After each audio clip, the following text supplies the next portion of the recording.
Muslims తయారు చేసుకునే చాలా రుచికరమైన రెసిపీ అండి. Hello friends, welcome to Andhra kitchen. ఈ రెసిపీ కోసం ముందుగా మనం స్టవ్ ఆన్ చేసుకొని బాండి పెట్టేసుకొని 1 కప్పు వరకు పంచదార తీసుకోవాలి. 1 కప్పు పంచదార తీసుకున్నాం కదా, ఆ పంచదారకి అదే కప్పుతో కొంచెం తగ్గించుకొని నీళ్లు వేసుకోవాలండి. అలాగే నిమ్మరసం వేసుకోవాలి. ఇక్కడ నేను నిమ్మరసం వచ్చేసి అరబద్ద చెక్క మొత్తం పిండలేదండి, ఒక 2-3 చుక్కల వరకు పిండేసుకున్నాను. ఇప్పుడు పంచదార పాకం మనం గులాబ్ జామున్కి అలాగే జిలేబీకి ఏ విధంగా అయితే పట్టుకుంటామో అదే విధంగా పాకం అనేది రెడీ చేసుకోవాలి. ఈ రెసిపీ వచ్చేసి తులుంబా రెసిపీ అండి. ఈ రెసిపీని కూడా మనం గులాబ్ జామున్ అలాగే జిలేబీ లాగా తయారు చేసుకుంటాము, అంటే పంచదార పాకంలో వేసుకుంటాము. పాకం అనేది రెడీ అయిపోయిందండి. తీగ పాకానికి కొంచెం దగ్గరగా ఉండేటట్లు చూసుకుంటే చాలు.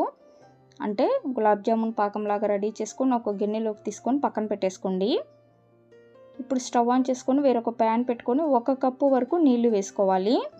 ఇందులోకి 2 చెంచాల వరకు బటర్ వేసుకుంటున్నానండి. అలాగే చిటికెడు ఉప్పు కూడా వేసుకోండి. సారీ ఫ్రెండ్స్, ఇక్కడ కొంచెం ఉప్పు వేసే వీడియో అనేది మిస్ అయింది. చిటికెడు ఉప్పు కూడా వేసుకొని బాగా కలిపేసుకోవాలి.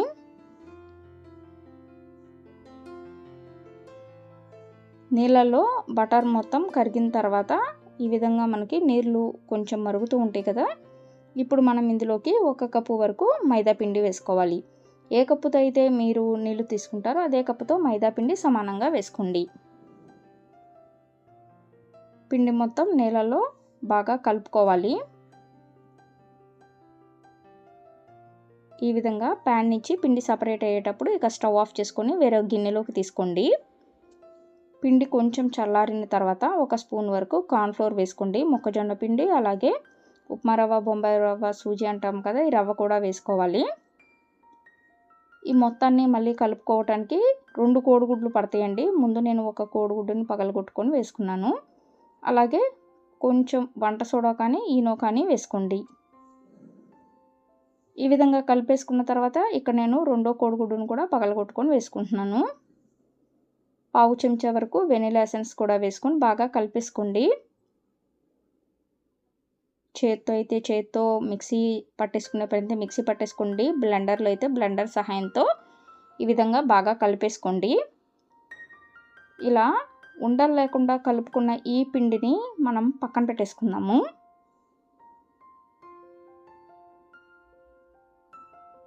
చూడండి, ఈ విధంగా నేను పైపింగ్ బ్యాగ్ తీసుకున్నాను. ఇందులోకి ఇలాంటి నాజిల్ ఒకటి పెట్టేసుకున్నానండి. అలాగే బాండీలోకి నూనె వేసుకున్నాను.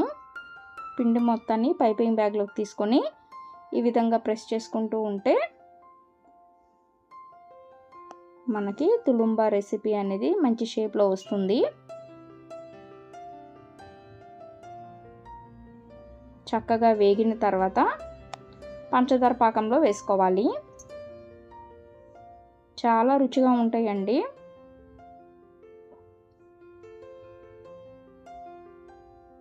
పైన క్రిస్పీగా, లోపలేమో జ్యూసీగా ఉంటుంది. ఎందుకంటే కోడిగుడ్డు వేసుకున్నాము, అలాగే ఈనో వేసుకున్నాము కాబట్టి చాలా గుల్లగా ఉంటాయి.